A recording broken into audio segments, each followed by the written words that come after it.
I play the younger brother, Michael Chambers, who gets killed by the cops. And especially what we have going on today with a lot of police brutality sheds light on that, you know, and I think it's a strong, positive message that people really need to pay attention to. You know, it could damage you. It could hurt your self-esteem. It could like really make you uncomfortable in your own skin, because it's like what we're told today, or what's going on today, is like black is not important. You know what I mean? Like, so I think I was more passionate because I've had these experiences. My name is Lauren Rodriguez, and I play Tony Lockhart. It's always a system with family, and I feel like this really brings the ties, shows how important family is, and how you will do just about anything for the people you love. Well, for this movie in general, I believe there's a lot of conversation about this topic. I mean, football players are taking a knee during the anthem, even it's trickled down to high schoolers and middle schoolers, and it's a conversation a lot of people are having, whether they like it or not. So, I feel like it's a good conversation to have. Hi, my name is Anne Duong, and I play Claire Klein. I think everyone should watch it because it's actually, you know, it reflects current events right now, and I think it's just a good movie to see. Hello everybody, my name is Solomon Pratt, and I was playing the character of Uncle Reg.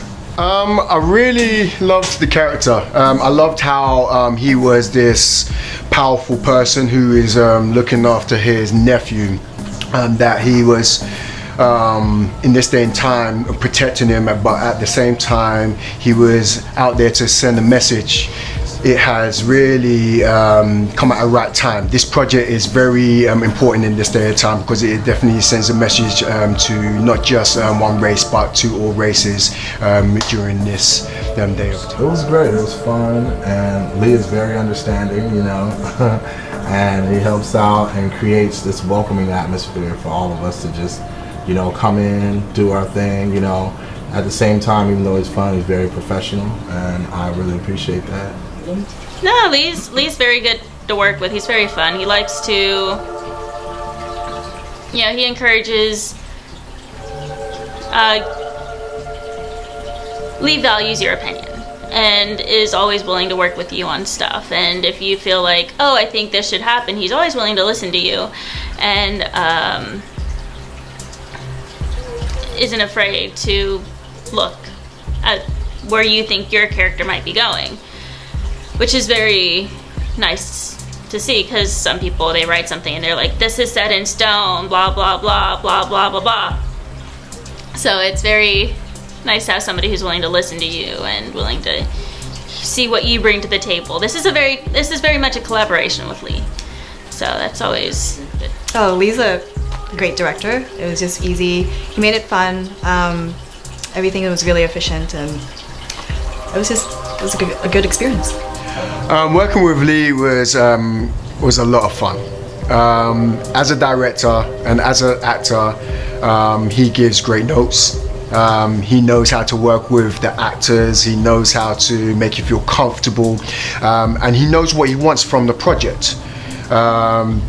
And that being said, it just makes everything that much easier to do, and I'm just excited. I'm hoping that I could work with him in the future. So working with Lee was fantastic, and I would love to do it again in the future. I am Lee Bumgarner, and I am the director of Cop Killer. I play Dylan Chambers. I also direct this movie behind the scenes as well. So, you know, wearing 2 to 3 hats sometimes, as well as the writer. So that's like maybe 2 or 3 hats. So it's a little hard, but you know, it makes it worthwhile to see everything come to fruition when it's all wrapped up and we're doing things like now, talking about it, and you know, so it makes everything work out. Even more when cops started murdering Michael Brown got killed in Ferguson, and that really just made me want to do something. And I'm a writer anyway, so deciding to use my own voice to basically give a voice to not just the the dead black men and women and children of that the cops left behind, but their families. So I wanted to give them a voice, and that was the whole point of me writing this movie, was to try to see that, you know, black people get their voice, you know, heard. That was kind of the whole point of this movie. Who do I want to reach? I want to reach everybody.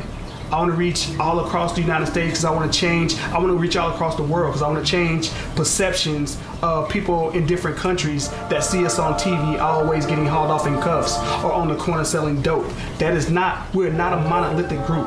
All black people don't do that. But a lot of times that's how America wants to paint black people into a corner, so they make you think, be afraid of this, be scared of this, be afraid of this. And all they want you to be afraid of is black people, and that's not the case. They're giving you a false narrative. So I guess what I'm trying to do is switch the narrative through what I love to do, you know, most in life, which is writing, directing, and just putting it on film. It's crystal clear the United States has declared war on black people.